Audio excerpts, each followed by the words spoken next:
Welcome to exams with MS YouTube channel. आज के इस वीडियो में देखने वाले हैं सामाजिक विज्ञान कक्षा 9 का वार्षिक परीक्षा 2023 का पेपर। 2024 की वार्षिक परीक्षा में काम करेगा। कोड बी है इसका। जल्दी से पूरा पेपर आज के इस वीडियो में सॉल्व करेंगे। 70 नंबर का पेपर है। चलो शुरू करते हैं। निर्देश पढ़ लेते हैं पहले। 15 मिनट प्रश्न पत्र पढ़ने के लिए दिए गए हैं। इसके बाद यहाँ पर आप देख सकते हैं कि प्रश्न पत्र में 2 खंड हैं, खंड आ और बा। खंड आ में 20 बहुविकल्पी प्रश्न है जो कि OMR पर इनके उत्तर देने हैं। खंड बा में 50 अंक के वर्णात्मक है। वर्णात्मक 2 में मानचित्र संबंधी प्रश्न है। प्रत्येक प्रश्न के सम्मुख उसके अंक अंकित है। दोस्तों चैनल को सब्सक्राइब कर लो जल्दी ही। और भी मॉडल पेपर्स आने वाले हैं, क्वेश्चन पेपर अलग अलग कोड के, जैसे कि ये बी कोड का है। वीडियो शुरू करने से पहले सबसे पहले आप ये बताना मत भूलना कमेंट बॉक्स में, कमेंट वाले सेक्शन में, कि आप ये वीडियो कौन से शहर या कौन से गाँव से देख रहे हो, ये ज़रूर बताना। वीडियो को लाइक कर दो। फिर आगे बढ़ते हैं दोस्तों। तो सबसे पहला बहुविकल्पी प्रश्न हम लेते हैं कि क्रांति के समय फ्रांस का राजा कौन था। तो क्रांति के समय फ्रांस का राजा था लुई 16वां। तो ये सी वाला ऑप्शन सही है। लुई 16वां क्रांति के समय फ्रांस का राजा था। दूसरा प्रश्न है रूस की क्रांति का प्रमुख नेता कौन था। तो रूस की क्रांति का प्रमुख नेता लेनिन था। ए वाला गोला काला करना आप, या फिर ब्लैक या ब्लू बॉल पॉइंट पेन से भरना है। ए वाला ऑप्शन भरना, लेनिन। इसके बाद अगला प्रश्न है समाजवाद का जनक कौन था। तो समाजवाद का जनक कार्ल मार्क्स था। ठीक है, समाजवाद का जनक कार्ल मार्क्स, बी वाला ऑप्शन करेक्ट है। इसके बाद महाराष्ट्र की प्रमुख चरवाहा जाति कौन सी थी। तो ये टिक लगे उन पर ध्यान मत देना, जो मैं बता रहा हूँ उस पर ध्यान देना। बी वाला ऑप्शन सही है, धंगर। धंगर प्रमुख चरवाहा जाति थी महाराष्ट्र की, अभी भी है। अब दूसरा है प्रश्न हमारे पास, प्रश्न नंबर 5 है, क्वेश्चन नंबर 5 है कि किस देश की महिला को मतदान का अधिकार नहीं है। तो इसमें 100% श्योर नहीं है, लेकिन सही उत्तर इसका बी सऊदी अरब होगा। अगला प्रश्न है राज्यसभा का पदेन अध्यक्ष कौन होता है। तो यहाँ पर ऑप्शन गलत दिए हैं, ऑप्शन किसी दूसरे प्रश्न के दिए हैं, जबकि यहाँ पर फिर से देखो प्रश्न रिपीट है कि राज्यसभा का पदेन अध्यक्ष कौन होता है। तो इसका सही उत्तर है वो है उपराष्ट्रपति। ये सी वाला ऑप्शन है।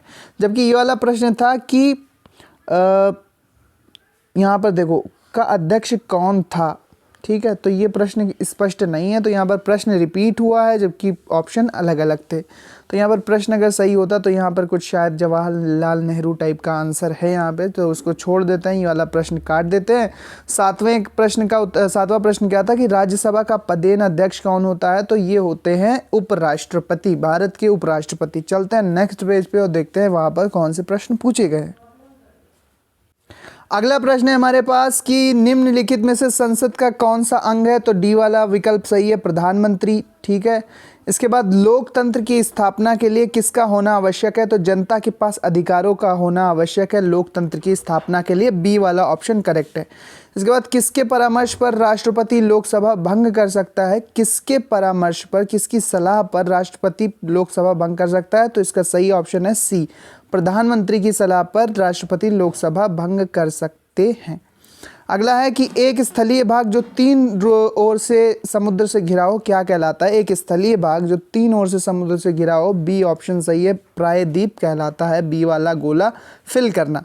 इसके बाद कुल्लू घाटी किस राज्य में है। तो कुल्लू घाटी हिमाचल प्रदेश में है। दोस्तों सब्सक्राइब कर लो, आने वाले वीडियोस भी 2024 की वार्षिक परीक्षा के लिए आपको इम्पॉर्टेंट सभी विषय के मिल जाएंगे क्लास 9 के। तो सब्सक्राइब ज़रूर करना। वीडियो को अभी तक लाइक नहीं किया तो लाइक कर दो। तो कुल्लू घाटी हिमाचल प्रदेश में है। इसके बाद है 13वां प्रश्न, कौन सी लवणीय जल वाली झील है, यानी कि सॉल्टी झील है। ठीक है, सॉल्टी लेक है। तो यहाँ पर ए सांभर झील जो है वो एक लवणीय झील है जिसमें काफ़ी मात्रा में लवण पाए जाते हैं इसके जल में।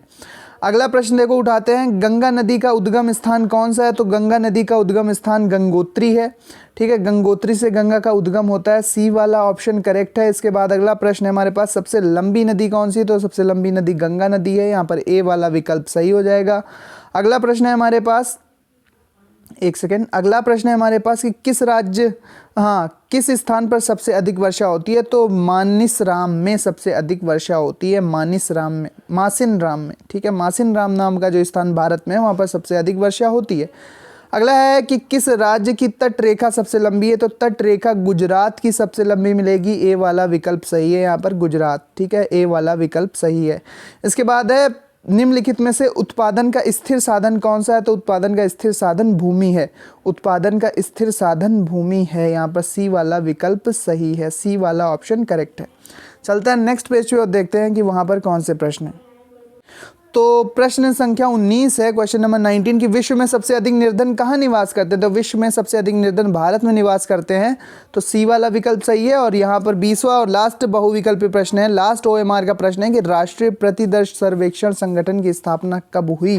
तो ये हुई थी 1950 में। यहाँ पर बी वाला ऑप्शन करेक्ट होगा। 20 बहुविकल्पीय प्रश्नों के बाद अब यहाँ पर खंड बा, जहाँ पर 50 नंबर के लिखने वाले प्रश्न होंगे। सबसे पहले 80 शब्दों में उत्तर लिखना है, जो कि 4 नंबर के प्रश्न होंगे। निजी संपत्ति के बारे में पूंजीवादी और समाजवादी विचारधारा के बीच अंतर बताइए। निजी संपत्ति के बारे में पूंजीवादी और समाजवादी विचारधारा में अंतर बताना है।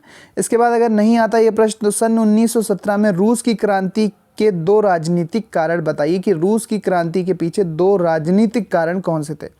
अगला है प्रश्न कि प्रत्यक्ष लोकतंत्र किसे कहते हैं? क्या ये भारत में संभव है और क्यों?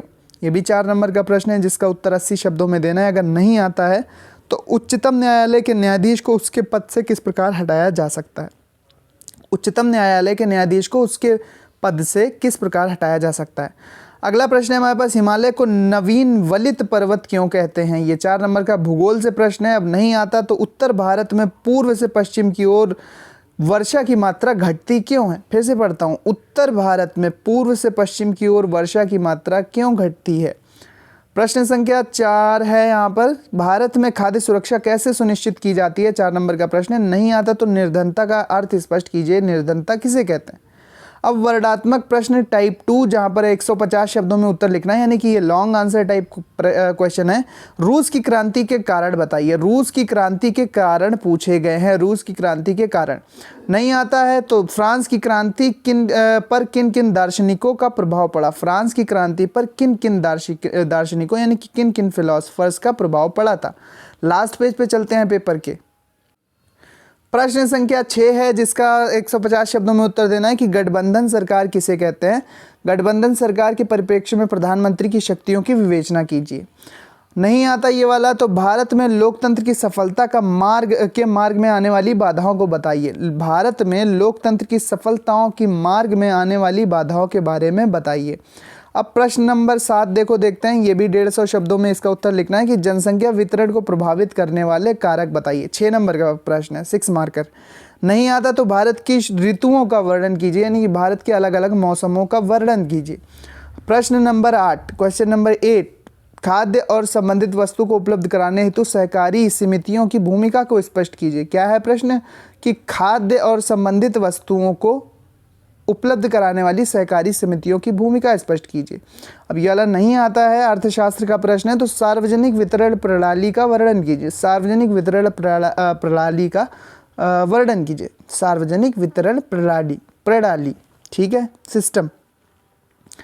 तो अब मानचित्र कार्य, मानचित्र दिया जाएगा एक इंडिया का और एक पूरे वर्ल्ड का। तो दिए गए मानचित्र में इस चिन्ह के द्वारा नाम सहित दर्शाना है। देखो, विश्व के मानचित्र में आपको संयुक्त राज्य अमेरिका पे ये निशान बनाना, ये चिन्ह बनाना और उसका नाम लिख देना USA या संयुक्त राज्य अमेरिका। इंग्लैंड में भी ये करना, नाम लिखना, ये साइन बना देना। जहाँ पर जर्मनी, ये साइन बनाना, ये चिन्ह बनाना और नाम लिख देना। तुर्की, ये चिन्ह बनाना, नाम लिख देना तुर्की। रूस, चिन्ह बनाना और नाम लिख देना। मानचित्रकार दिए गए भारत के अब ये भारत का एक मानचित्र मिला है, उसमें आपको रॉकी पर्वतमाला को इस चिन्ह से दर्शाना है, नाम लिख देना है। उत्तराखंड की राजधानी को इस चिन्ह से नाम लिख देना है। इसके बाद गेहूं की उत्पादक क्षेत्र को इस चिन्ह से दर्शाना और नाम लिख देना। सांबर झील को इस चिन्ह से दर्शाकर उसका नाम लिख देना, सांबर झील। दिल्ली को इस चिन्ह से दर्शाना और उसका नाम लिख देना, दिल्ली। तो ये प्रश्न पत्र समाप्त होता है। क्लास 9th का था ये पूरा प्रश्न पत्र। मानचित्रकार भी है, मैंने आपको समझा दिया। अगर आपका कोड मैच करता है तो पूरा पेपर भी आपके एग्ज़ाम में आ सकता है, नहीं तो ज़्यादातर प्रश्न इंपॉर्टेंट हैं आपके प्री बोर्ड के लिए।